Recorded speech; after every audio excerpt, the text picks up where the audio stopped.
Hermanos, muchas veces cuando nosotros leemos el libro de Hechos, el libro de Romanos y todos los que siguen de ahí para adelante las cartas de Pablo, muchas veces entramos en confusión porque pensamos que él está negando todo lo que era, digamos, como nos han dicho a nosotros, la parte judía, ¿cierto? Es como si él dijera que nada de eso hay que guardarlo, que todo es hecho nuevo, pero cuando nos ponemos a mirar todo con detenimiento, nos damos cuenta que él nunca dijo que no se guardara nada, que hay unas cosas que se deben guardar de una forma muy distinta a que la guardan los judíos, sí, pero hay otras que se siguen guardando exactamente igual. Lo que pasa es que tenemos que leer con detenimiento para darnos cuenta de todo lo que pasa. Por ejemplo, cuando se habla de la circuncisión, ahí hoy en día hay muchísimas dudas y hay muchísimas congregaciones que cuando ustedes leen los mensajes o los escuchan, los audios o escuchan las prédicas, ustedes ven que estas personas dicen que hay que circuncidarse, que el que no se circuncide no va a entrar al reino de los cielos, que el que no se circuncide no va a ser reconocido como hijo. Y son cosas que si miramos, ninguna de ellas es cierta. Los pactos que hizo nuestro Padre Celestial, el gran yo soy con Abraham, no eran pactos de salvación, fueron pactos de bendición para el pueblo de Israel. Nosotros somos gentiles, somos goyín, que estamos siendo injertados. Y si nuestro Mesías hubiera querido que fuésemos circuncidados, Él lo hubiera dado como mandamiento. ¿Y por qué digo esto? Acuérdese cuando ustedes leen los evangelios, habla de cómo Él sanó al centurión, sanó al siervo del centurión, sanó a muchas personas que no eran propiamente del pueblo de Israel. Y aún antes de la venida del Mesías encontramos muchas historias. Por ejemplo, Naamán el sirio, el que era el leproso. Él no necesitó ser circuncidado o circuncidarse después de ser sano. ¿Por qué? Porque la promesa de la circuncisión es solamente para los israelitas, para los descendientes de Jacob, sus hijos. O sea, podemos partir desde Abraham porque a él se le dio la promesa y a él le nació Isaac. ¿Y quién vio la promesa? La vio Jacob, ¿cierto? O sea, Isaac engendró a Jacob y Esaú, pero Jacob fue el que vio la promesa. Esaú también vio la promesa porque él es Edom y fue muchas naciones y reinos. Pero la tierra de Israel, que era la tierra prometida, la tierra que fluye leche y miel, era para los hijos de Jacob o Israel. Eso es algo que debemos tener muy en claro. Ya que ustedes de pronto quieran por voluntad propia, porque se identifican con la cultura judía, o quieren hacerlo, se pueden circuncidar, no hay ningún problema. Pero para nosotros que no somos israelitas, no es obligatorio, porque Él al morir en la cruz, nuestro Mesías Yahshua, esa fue la puerta que Él abrió, lo que conocemos como la gracia, esa fue la puerta que Él abrió para los gentiles, para que al creer en Él fuéramos salvos. Y ya yo lo he dicho en otros audios, ¿qué es creer? Es obedecer, es creer, es hacer la voluntad de nuestro Padre y de Yahshua, dejarnos guiar por el Ruach HaKodesh. Eso es algo que debemos tener presente como primero. Como segundo, ahí se habla, de pronto algunos hermanos piensan que el Shabbat, o sea, el Shabbat nunca fue abolido, ni ha sido abolido. El Shabbat va a permanecer por siempre. ¿Qué pasa ahí? Acordémonos que ellos estaban predicando, llevando las buenas nuevas. Entonces ellos se reunían todos los días.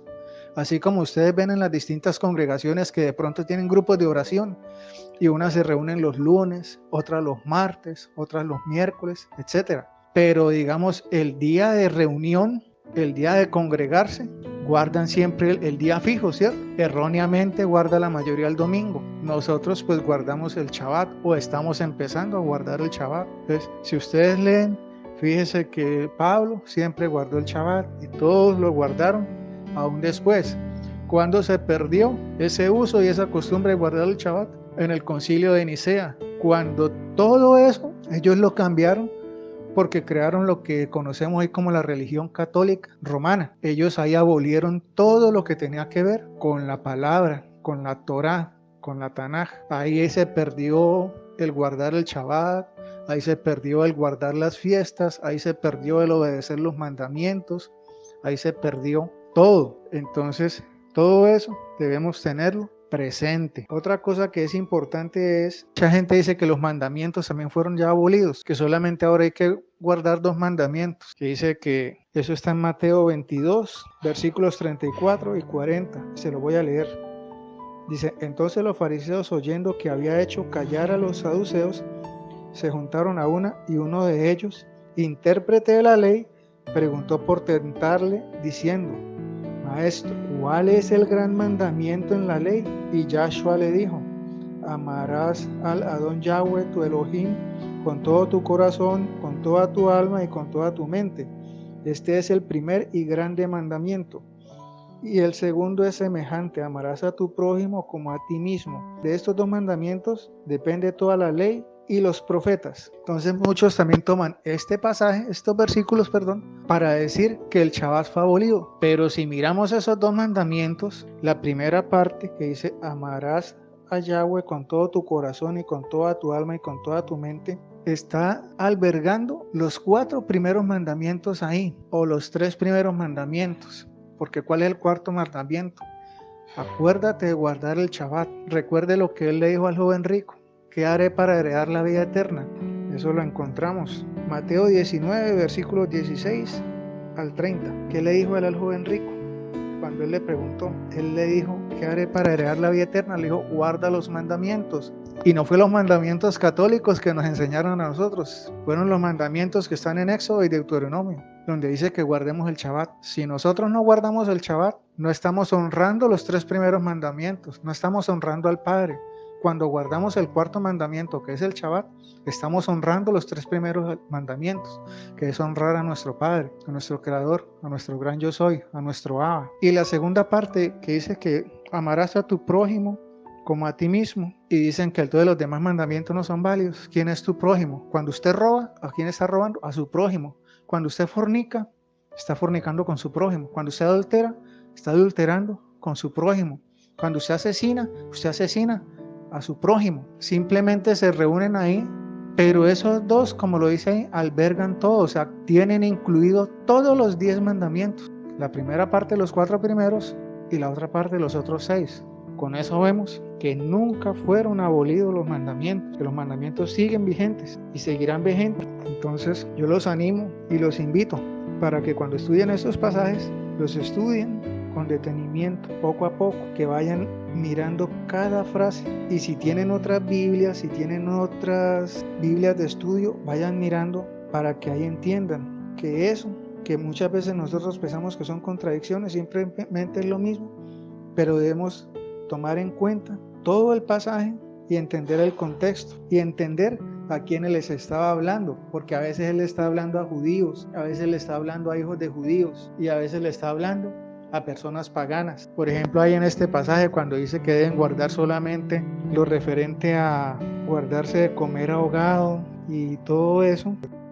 Hechos 15:19 dice, por lo cual yo juzgo que no se inquiete a los gentiles que se convierten a Yahweh, sino que se les escriba que se aparten de las contaminaciones de los ídolos, de fornicación, de ahogado y de sangre, porque Moisés desde tiempos antiguos tiene en cada ciudad quien lo predique en las sinagogas, donde es leído cada día de reposo. Ahí está muy claro.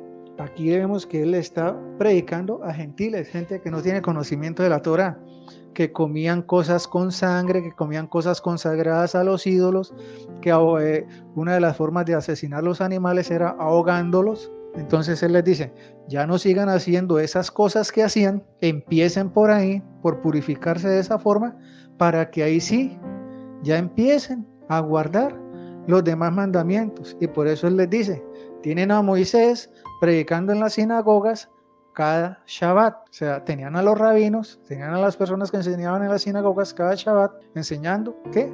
La Torá. Entonces, ellos no, digamos que no estaban en la misión de ponerse a enseñarles cosa por cosa, sino ellos simplemente les decían, dejen esto para que abriguen este nuevo conocimiento, apártense de esto para que conozcan esta verdad. Y una vez que la conozcan y empiecen a entenderla, empiezan a cumplir con todos los demás mandamientos. Entonces eso es algo que debemos tener claro. Entonces por eso les decía yo, hay cosas que se guardan y hay cosas que no se guardan. Y hay cosas que se guardan no de la manera como la guardaban ellos, porque recordemos que estaban contaminadas con ritualismos y con mandamientos humanos. Entonces yo espero con este corto audio que eso les haya quedado explicado que sea de bendición para sus vidas y que nos sigan preguntando para poder seguirles explicando todo esto. Shalom y bendiciones, hermanos. Les habló su hermano Luis Francisco Rúa. Shalom Ubraja. Paz y bendiciones para todos. Hermanos, muchas